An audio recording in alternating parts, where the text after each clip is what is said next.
everybody is observing that the field of law has evolved. It is becoming more and more dynamic, and there is need for interdisciplinary approach. So we have started the School of Law. We have provided different courses so that students can prepare themselves.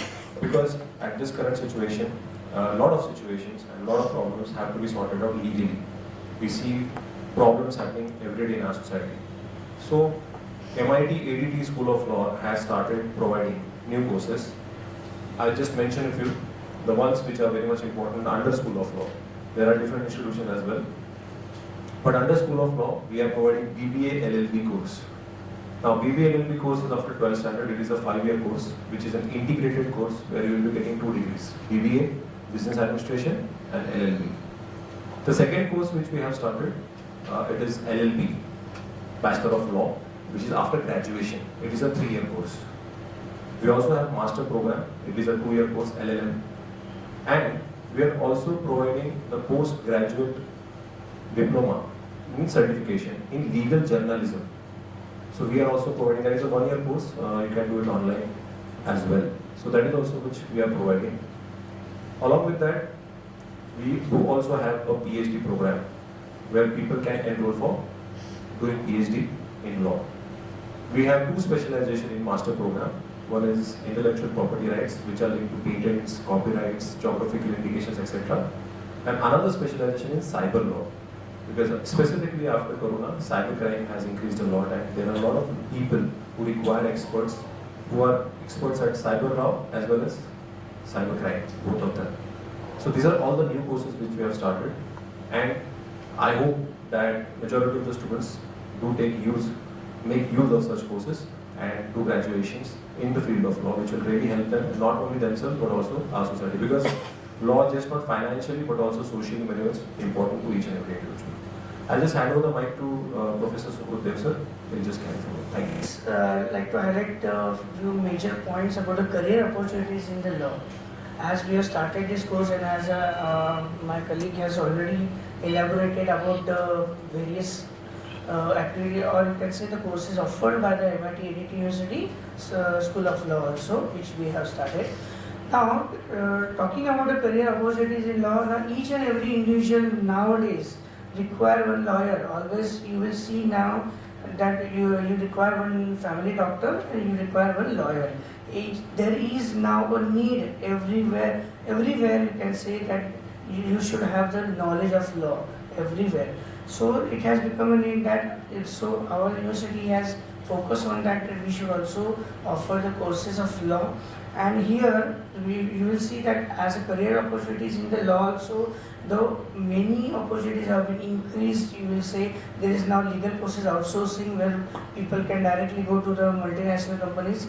There is also, you can see in the legal department of each and every banks, corporates, everywhere there is a need of a lawyer. Also in the practice field also lawyers, there is a high demand if you have that quality of legal education, which we are providing over here. So in the field of criminal law, civil law, everywhere definitely a good lawyer is always required. Also I would like to state over that in case of taxation matters also, I have seen that these paralegal courses are very effective, which will include the diploma in taxation laws. Now we have course of LLM in intellectual property law, cyber laws. Also in GST litigation I have seen that especially in the high courts and tribunals, that is called as the ADRs, alternative dispute resolution systems, which are being developed and which have been gained so much of importance that many of the chartered accountants, company secretaries, now they are also coming into legal field because there is a huge scope for practice in the field of say GST litigation, income tax litigation.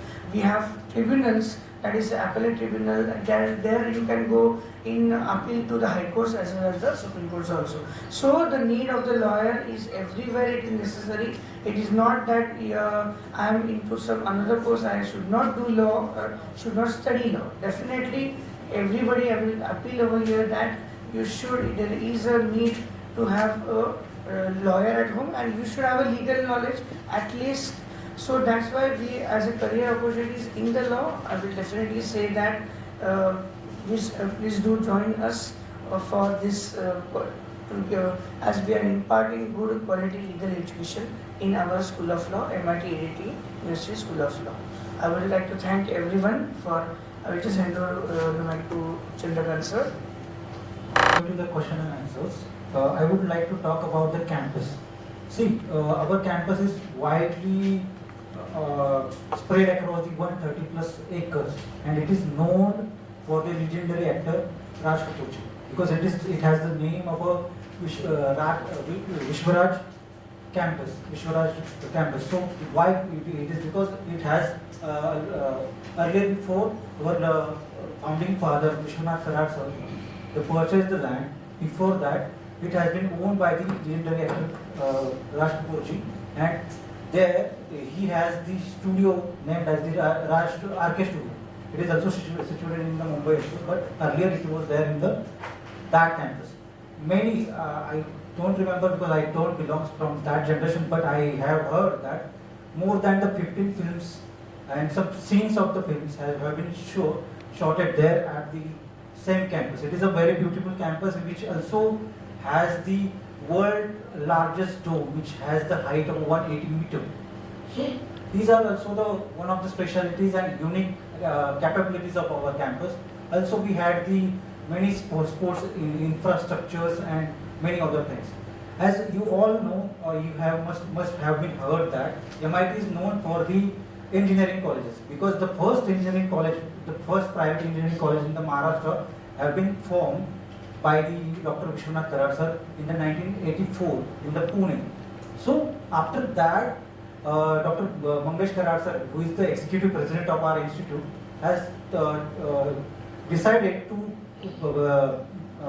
go beyond this specialty, which is the engineering. So this is why they have focused and formed the university under the name of art, design and technology. So we have the courses in the field of art, design and the technology. So the technology also contains the engineering branches, design contains the architecture, civil and many other things. So one more specialty about our campus is we focus upon the holistic development of the students, because as you all know, अभी students आ रहे हैं, उनको मतलब वो बहुत होशियार होते हैं, उनको बहुत सारी चीज़ें पता भी होती है, बट दे हमारी यूनिवर्सिटी से पास आउट होने वाला स्टूडेंट के पास में क्या होता है कि he will be a very good citizen of India, because we give them the value, we also give them the cultural values of art values, tradition and many other things. So this is all about the campus also. So taking the opportunity from this press conference, I would like to invite all of you to once come to the Pune. आप कभी भी आप अगर पुणे में आए तो एक बार जरूर से कैंपस को विजिट करिएगा. आपको सभी को मैंने कार्ड दिया हुआ है, so you can directly contact to me and definitely visit and witness the world's largest dome and many other things. Great. Thank you so much for coming, and we can directly move forward with the questions now. If you have passed out 12th, okay, there is a course of BBA LLB, okay, 5 years course, as well as BLLB also course is there for 5 years. So you can complete law by after 12th 5 years, after 5 years bits. So you will get the degree of law. There also, if you pass out law, you have to take. If you want to go in practice, you have to take sanat from the bar council, okay, and then you can start with your practice either in any of the court, district court, high court or supreme court. Also, you can go. So, if you want to stand in the courts, you have to take sanat. This is one of the options. Now there is a number of options in the legal field just now. You can be a very good lawyer in case of land matters, in case of civil, criminal, family courts. Then corporate lawyers are also been required. Then you have, as I told you just now, also direct taxes, indirect taxes, in taxation litigation, any litigation part also, a very good lawyer is required. Law की पढ़ाई के लिए उसकी fees की limit कितनी होती है? Sir ये तो यूनिवर्सिटी मैटर करता है, तो हमारी आपकी यूनिवर्सिटी जी फीस स्ट्रक्चर बता दें. बिल्कुल.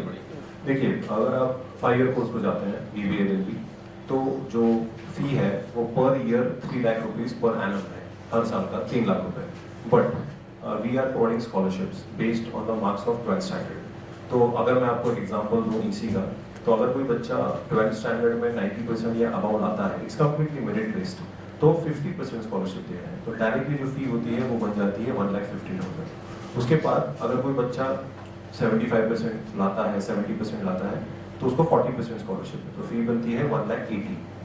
तो ऐसे हमने स्कॉलरशिप प्रोवाइड की है बच्चों को। ऐसा भी होता है कई बार कि बच्चा इकोनॉमिकली वीकर सेक्शन में नहीं होता, बट स्टिल उसके फैमिली में कुछ फाइनेंशियल प्रॉब्लम्स होते हैं, तो हम क्या करते हैं बच्चों से कि आप एक एप्लीकेशन दीजिए, आपके सपोर्टिंग डॉक्यूमेंट्स देखिए, आपके ऊपर फाइनेंशियल लायबिलिटीज क्या है, and we do send that application to our top management and they do take a decision in favour of the student. हम यही देखते हैं कि ज़्यादा से ज़्यादा बच्चों को एजुकेशन हमारे इंस्टीट्यूशन से मिले, तो हम पूरी कोशिश करते हैं, ऐसा नहीं हम उसको लोन देने में भी हेल्प करते हैं।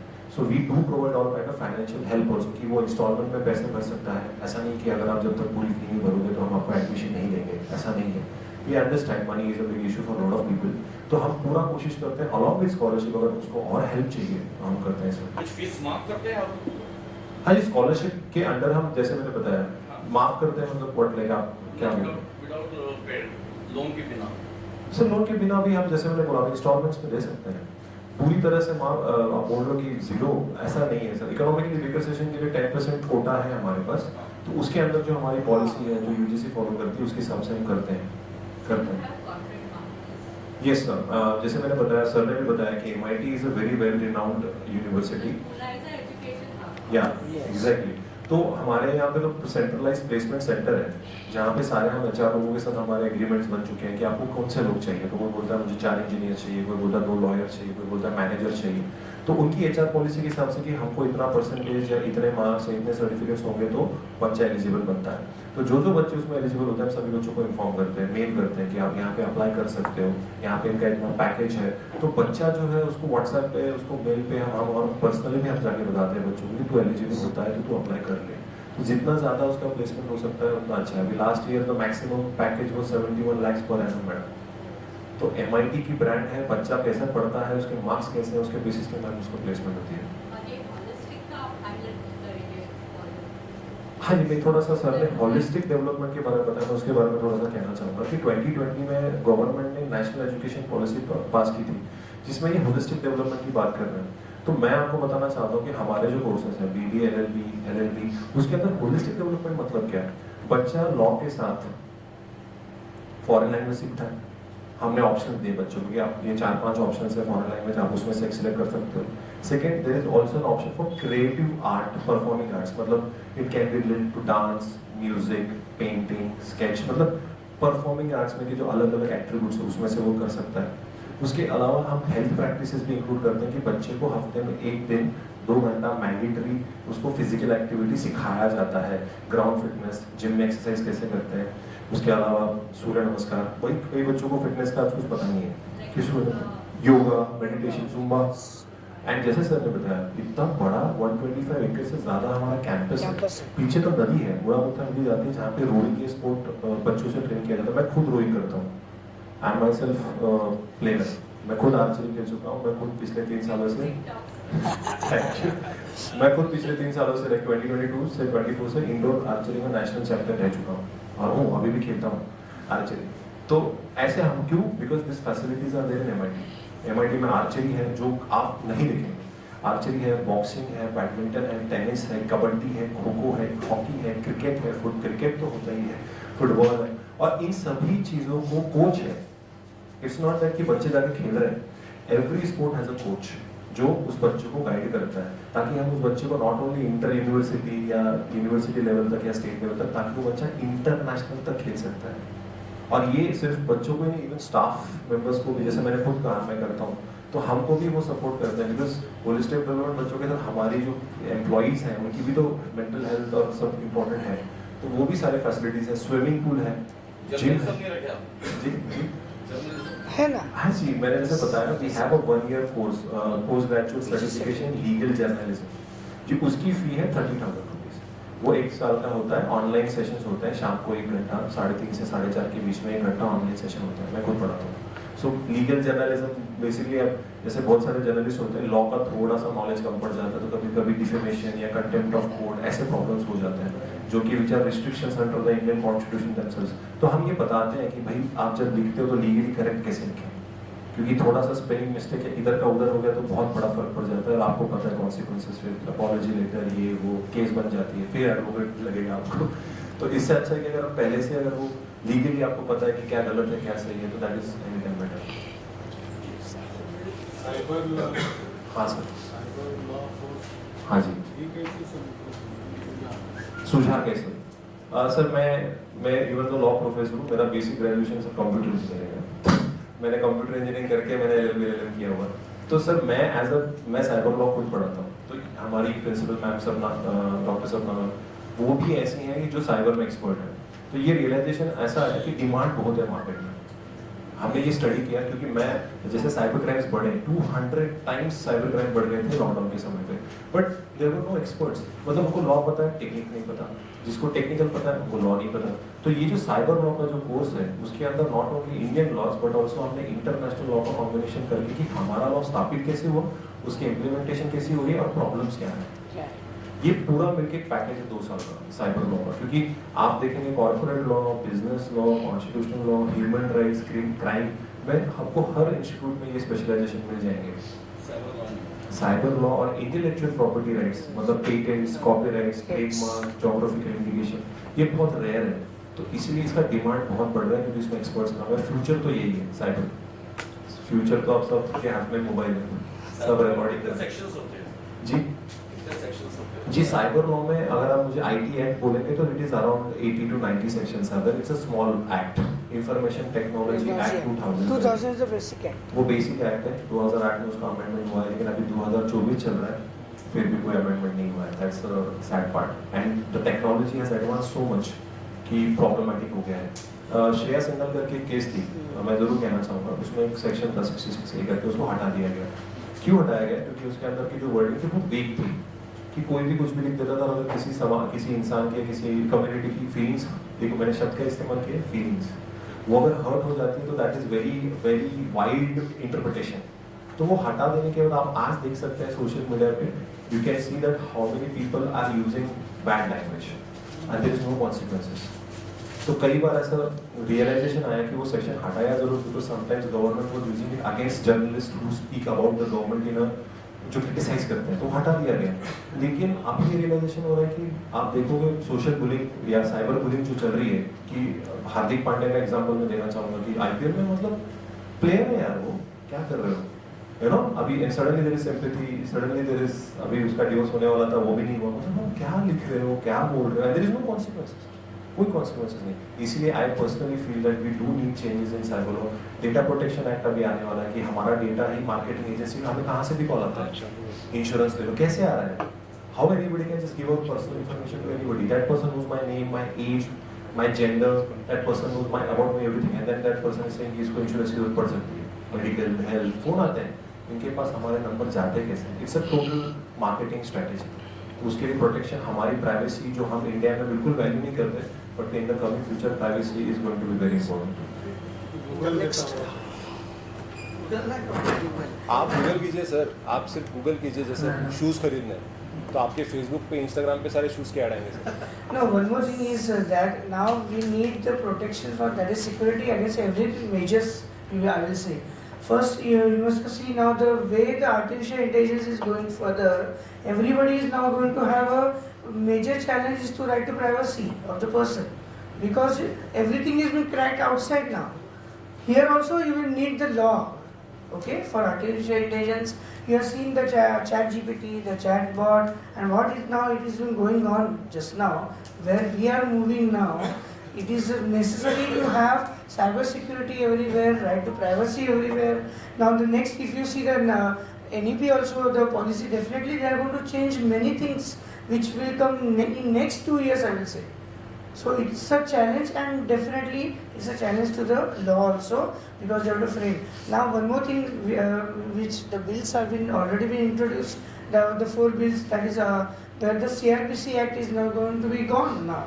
So everywhere the changes have started already, and so these codes have been there, and These are the changes which we are also implementing in our law courses also. So the thing is that definitely everybody should have such kind of knowledge, and the courses and all these things which we are also implementing according to the national education policies, which is also very important for everyone now. So this should be traced, as sir has stated rightly, that many cyber securities and cyber laws, intellectual property law, then taxation laws and all other subsidy courses are also need to be implemented. I also seen one course called FinTech laws. It's very interesting course where all the finances, and you must have seen after the budgets also many of the people go through behind all kinds of the policies of the government. So how to read it? That is also one of the very important part and parcel of the legal education. It comes under legal also. In all the education, there is innovation. There is innovation, yes. Yes. Yes, sir. But mostly people don't want to meet an advocate or even a doctor, because normally that's what's happening is it's commercialized. It's a part of, I think it's just a part of life. But in our course, we do have a subject called professional ethics, which has been implemented. Bar Council of India has introduced this particular subject, which they have made mandatory, professional ethics. So in that, we at least try to create awareness among the students that not like money is not everything. Certain cases, if such cases come, just avoid. See, this is what we can only tell the students. But at the end of the day, when the person goes outside the college, survival is a matter, he will take any case. That's a fact, that's a reality. We have to live in a practical world. We can't live in a world which is utopian. नहीं कोई case आता है और अगर वो आपको लग रहा है कि the first thing of any advocate is to protect their client. उसकी प्राइवेसी मेंटेन करना, उसको जितना अगर पता है उसने क्राइम कमिट की है तो कम से कम सजा दिलवाना, ये किसी भी एडवोकेट का वो काम होता है। ये उसका प्रोफेशनल एथिक है एडवोकेट का, उसको कम से कम सजा मिल जाए। अब वो मॉरली करेक्ट है, इनकरेक्ट है, it is open, because morality is based on subjectivity. आपकी मॉरलिटी अलग होगी, मेरी अलग होगी, आपकी अलग होगी, सो डिपेंड्स। बट हम एटलीस्ट बच्चों को बताते हैं फर्स्ट ईयर में, ये फर्स्ट ईयर का सब्जेक्ट है सर। ऐसा नहीं है कि फिफ्थ ईयर तक बच्चे रिजिड हो जाते हैं, 12th के बाद कैसे बच्चे थोड़े से मोल्ड हो सकते हैं, तो हम करने की कोशिश करते हैं sir. But socialization process, parents का इम्पैक्ट, फ्रेंड्स का इम्पैक्ट और हमारा टीचर्स का इम्पैक्ट, ये सब मिलकर एक बच्चा बड़ा होता है। सो अल्टीमेटली वो क्या डिसीजन लेता है वो तो उसकी चॉइस है। But what at least we as teachers we try to bring about ethics in the students. अभी जो बारे में आपकी तैयारी yes, very good question again. जैसे CRPC, IPC और इंडियन एविडेंस एक्ट, ये तीनों लॉज रिप्लेस होने वाले हैं नए लॉज से। ये तीनों लॉज चेंज होने वाले स्पेसिफिकली रिलेटेड टू क्राइम। तो हमने क्या किया हुआ है, अभी जो हमारा सिलेबस है, पुराना सिलेबस पूरा हमने चेंज कर दिया, पूरा हमने नया सिलेबस बनाया है जिसमें हम ये नए लॉज पढ़ाएंगे। एज पर न्यूज़ 1 जुलाई से ये स्टार्ट होने वाला था, but there are people who are saying कि थोड़ा पोस्टपोन कीजिए क्योंकि ऐसा इमीडिएटली इम्प्लीमेंट करने में तकलीफ हो सकती है। तो देयर आर पिटिशंस फाइल कि आप थोड़ा सा डिले कर दीजिए, लेकिन लेट्स वी हैव टू सी। इसमें और एक प्रॉब्लम ऐसा है कि the with effect from date, that is the retrospective and prospective, that will be the biggest challenge to government also. So cases which are been pending in the courts, which laws are to be now after 1st July, whether they are going to continue or not, that is the biggest question. Okay, so that's why it might delay also. Delay हो सकता है, हो सकता है। हमने eight हमारे institution level पे हम उनको नया सिलेबस बनाने वाला है, पुराना वाला नहीं। अब हुआ ऐसे कि जो पिछली बैच थी वो बोले सर हमने तो पुराने लॉ पढ़ लिया था, हमको भी नहीं पता था कि ये आने वाले हैं। तो चर्चा हो रही थी, लेकिन सडनली अब हो गया। तो आई सेड, हमने ये भी कहा बच्चों को कि अगर आपको बैठना है फिर से उन सेशंस को, आप बैठ सकते हैं। If you have to learn the new law, अगर आप इवन आप सेकेंड ईयर में चले गए हो या थर्ड ईयर में आगे चले गए हो, but still if you want to sit for the session they can sit. तो हमने वो ओपन रखा है फोरम। एंड उसके अलावा भी हम एक स्पेसिफिकली कोर्स रखने वाले हैं बच्चों के लिए फ्री, जिनके लिए ये तीनों सब्जेक्ट्स को डिटेल में पढ़ाएंगे, 10 दिनों में पूरा डिटेल ओवरव्यू देंगे, ताकि जो बच्चे अगले साल पास मतलब निकल गए आगे, वो बैठ के भी वो पढ़ सकते हैं। तो ये भी हमने ऑर्गेनाइज किया हुआ है, लेकिन once the college starts in the month of July तब हम करेंगे। See, you must have seen that the GST came in the year 2017. Okay, still it is unsettled law according to us. Why? Because after 7 years now also, still there are near about 2,000 notifications have been come to amend the laws. So in 7 years, if the law is not settled, अभी how तो we नया can है। say that this is a new and it should be settled within one day? No, it will take time. और sir एक छोटी सी information सबको देनी है कि कई बार ऐसा होता है कि बच्चा एंट्रेंस एग्जाम नहीं दे पाता, is not able to give the MSCT और एनी क्लैट जो लॉ के लिए एंट्रेंस के लिए इंपॉर्टेंट होता है, and you have to take admission based on entrance exam. So we at MIT ADT university we are providing private entrance exam for of our own. हम हमारी खुद की पैरा सीटी कंडक्ट कराते हैं जो बच्चे मिस आउट कर जाते हैं. So what we do is till 26th of this month you can fill the form for para CET. 28th को एग्जाम होगी which can be given online sitting at your home. आप online भी दे सकते हो, अगर आपको ऑफलाइन जाके centre पे देना है तो वो भी ऑप्शन अवेलेबल है, तो आपका सेंटर आपको अलॉट किया जाएगा, आपका हॉल टिकट इशू होगा, आप ऑनलाइन दे सकते हो. 28th को एंट्रेंस एग्जाम है और 26 तक आप फॉर्म भर सकते हो.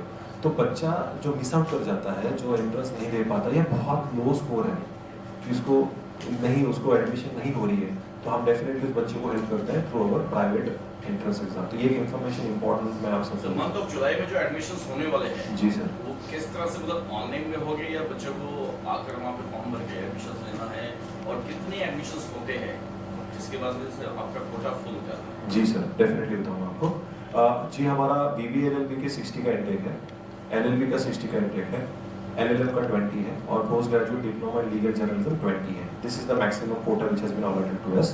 और सर बच्चा ऑनलाइन भी एडमिशन ले सकता है और वो कैंपस में आके भी ले सकता है, बट डेफिनेटली जब एडमिशन हो जाती है, पहले दिन वो कॉलेज आएगा तो वो अपना फिजिकली आके भी डॉक्यूमेंट हैंड ओवर कर सकता है या ऑनलाइन भी भेज सकता है. तो बच्चा अगर आउट ऑफ स्टेट है, अगर उसको पूना में नहीं है तो उसको डिफिकल्टीज आ रही, तो ऑनलाइन भी है, ऑफलाइन भी है सर. ये 5 साल का जो कोर्स है जी BBA LLB, जी. इसका लगभग कितना खर्चा है? सर जैसे मैंने बताया, स्कॉलरशिप पे डिपेंड करेगा आपके कि आप कितने परसेंटेज लाते हैं 12th के बच्चे का. तो जिस किस पे अपनी स्कॉलरशिप, जैसे अगर मैंने बोला कि 1.5 आपका बच्चे का 90% अबव है तो 1,50,000 होगा इंटू 5. अगर आपको हॉस्टल की भी अगर फैसिलिटी चाहिए होगी तो वी प्रोवाइड इन हाउस, क्योंकि मैंने बताया, सर ने भी बताया, बहुत वर्ल्ड क्लास फैसिलिटीज़ हैं हमारे पास. 4 हॉस्टल्स हैं, 4 ही हॉस्टल्स को अटैच्ड मेस है, और अगर मेस 500 मीटर भी दूर है तो बस फैसिलिटी है कि बच्चा बस से जाके मेस में बैठ के फिर से खाना खा के वो बस उनको वापस छोड़ती है. तो 4 हॉस्टल्स हैं. हॉस्टल की जो फ़ी है वो 1,60,000 है, जिसके अंदर we also provide food, which is food is included. And जैसे मैंने बताया, स्कॉलरशिप पे पूरा डिपेंड है सर. LLB का जो स्कॉलरशिप है that depends upon your graduation marks. LLM का जो आपका है उसका scholarship depends on LLB marks. तो आप जितना ज़्यादा मार्क्स लाएंगे उतना ज़्यादा स्कॉलरशिप मिलेगा. आपका पूरा मेरिट बेस्ड सिस्टम है सर. साइबर लॉ और प्रॉपर्टी लॉ है, उसके लिए आपकी यूनिवर्सिटी में इंटरनेशनल हाँ सर, देखिए हमारे पास हमारे एक विजिटिंग फैकल्टी है रोहन सर करके, तो वो he looks after international subjects, तो उनकी काफ़ी पहचान है. तो हमारे यहाँ पे हम ऑनलाइन सेमिनार्स, जिसको हम वेबिनार्स बोलते हैं, वो कंडक्ट कराते हैं. इस पिछले ही सेमेस्टर में हमने 2 से 3 वेबिनार्स कंडक्ट करे जहाँ पे फॉरेन फैकल्टी अपनी यूरोपियन कंट्रीज, वहाँ से वो हमारे बच्चों को नॉलेज दे रहे थे कि not only about international law but also how can you make a career in international law.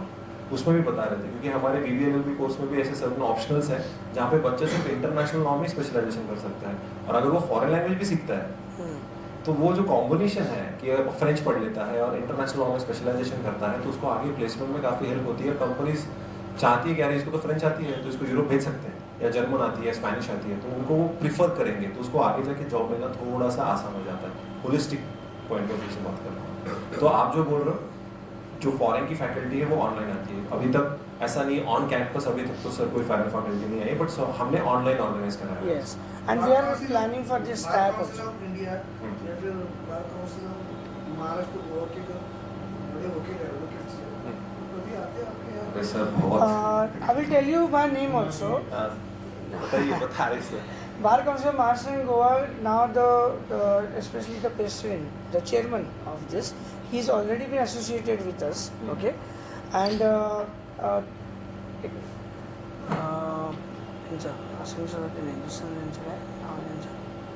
I don't see. हमारा जो एसोसिएशन है bar council of Maharashtra and Goa के जो एडवोकेट्स हैं, सो मोर देन 200 to 300 एडवोकेट्स के साथ हमारा टाइप है. मतलब क्या है? मतलब हम हर बच्चे को फर्स्ट ईयर से उसका सेमेस्टर एग्जाम खत्म होने के बाद उसको हम इंटर्नशिप को भेजते हैं 1 month मैंडेटरी. वो बच्चा हमारे पास आता है, किस में करना है स्पेशलाइजेशन, कोई बोलता है क्राइम में करना है, कोई बोलता है सिविल में करना है, कोई बोलता है लैंड में, कोई बोलता है साइबर में. तो हमारे हर स्पेशलाइजेशन के लिए एक वकील होता है, तो उस पर्टिकुलर वकील के पास हम उस बच्चे को 1 महीने के लिए इंटर्नशिप भेजते हैं। ये फर्स्ट ईयर से स्टार्ट होता है। नॉर्मल कॉलेजेस का क्या होता है, 3rd ईयर ऑनवर्ड चालू होता है। हम फर्स्ट ईयर से बच्चे को भेजते हैं। तो जब तक वो, अगर उस बच्चे ने जेन्युइनली अगर उसने पढ़ाई की, जो हम, क्योंकि क्या होता है कई बार इंटर्नशिप पे जाते हैं बच्चे, नहीं भी जाते हैं, छुट्टी पे चले जाते हैं, सीरियसनेस नहीं दिखाते, पर अगर बच्चा सीरियसली करेगा तो till after 5 years that student will have 10 internship certificates and the complete knowledge of the field in which that student is interested. तो एडवोकेट, और फिर तब तक आप जब बाहर निकलते हो तो आपके कोर्ट में जान पहचान भी हो जाती है। आप कोर्ट में जाते आते रहते हो, आपको पता है कि कहाँ पे कौन सा डॉक्यूमेंट सबमिट करना है, कौन से कोर्ट के कौन हेड्स जज हैं, कौन एडिशनल जज है, हायरार्की पता चलने लगती है। किताबों में आप कितना भी पढ़ लो, लेकिन जब तक आप कोर्ट में नहीं जाते, प्रैक्टिकल आप जब नहीं सीखते, तब तक बच्चों को समझ में नहीं आता। ये सबसे बड़ा प्रॉब्लम है। तो हम जैसे इंजीनियरिंग में बोलते हैं ना इंडस्ट्रियल कनेक्ट, वैसे हम बोलते हैं कोर्ट कनेक्ट की भाई। तो उसके अलावा हमारे पास मूड कोर्ट भी है। मूड कोर्ट कॉम्पिटिशंस होती हैं, जहाँ पे मूड कोर्ट मतलब एक रूम होता है जहाँ पे हमने, वो आपने पिक्चर दिखा होगा, तारीख पे तारीख, वैसे कठेड़ा है, वहाँ पे जज साहब की चेयर है, वहाँ पे वो कानून अंधा होता है, वो स्टैचू जो है जस्टिस वो है, जिसमें पट्टी लगी हुई है, कठहरे हैं। तो एक बच्चे को एक कोर्ट का माहौल बनाया जाता है और उनको केस दी जाती है और उनको डिफेंड करना पड़ता है या अटैक करना पड़ता है। तो बच्चा जो होता है, ऐसा नहीं कोर्ट में जाने के बाद अरे भाई मैं कहाँ आ गया, ऐसा नहीं होता बच्चे को। तो वो जो ट्रेनिंग है वो भी हम स्कूल में प्रोवाइड करते हैं। We have constructed one moot court room in our special college, where the trials, how Real court. you should argue with the opponent lawyers, that is also been taught. It is called as a moot court. You can say competitions are also been organized. Now you must have seen that all over India just now also, maximum national law universities, or you can say the law colleges in all over India, they are organizing these international moot court competitions everywhere. And there the students from our university, suppose 3 students generally are being selected and they are being sent to all our universities where the competitions are being organized. And definitely I will tell you that I have seen in many universities that the judging of those moot court competitions were done by the sitting judges of high courts and supreme courts also. So these kind of exposures the students are been getting everywhere now. Okay, so we also have constructed a moot court room where the students will be from second year itself, they will taught how to argue the case. Okay, and also in our library we have the all the softwares how you can trace the case laws. That is the LexisNexis, Manupatra, all these other Legal tools. database. Yes, legal database. tools where you can search the cases, not cases of district court of any you can say state, high courts of any state, and also supreme court cases. मेरा एक सवाल है जी sir. बचपन से ऐसा देखता हूँ, वो जो पट्टी लगा के अंडा खाना, हाँ, न्याय कैसे देते हैं? जी बिल्कुल, बहुत सही सवाल है। मैं आपको इसका आंसर मुझे पता है। उसका मतलब सर मूवीज में उसका मतलब कुछ अलग दिखाया गया है कि अंधा कानून है, दिखता नहीं है उसको। उसका रियल मीनिंग है, उसकी जो पट्टी का रियल मीनिंग है कि द जो अधिक जज है, he has to be non biased, he can not have prejudice. Actually, yes. मुझे फर्क नहीं पड़ता आपका रिलीजन क्या है, कास्ट क्या है, जेंडर क्या है, प्लेस ऑफ बर्थ क्या है, वो उसका एक्चुअल मीनिंग है। पर मूवीज में दिखाया जाता है कि भाई साहब अंधा कानून, कि दिखता नहीं है उसको। क्या नहीं दिखता? आपकी कास्ट, आपका रिलीजन, आपका जेंडर, वो नहीं दिखता।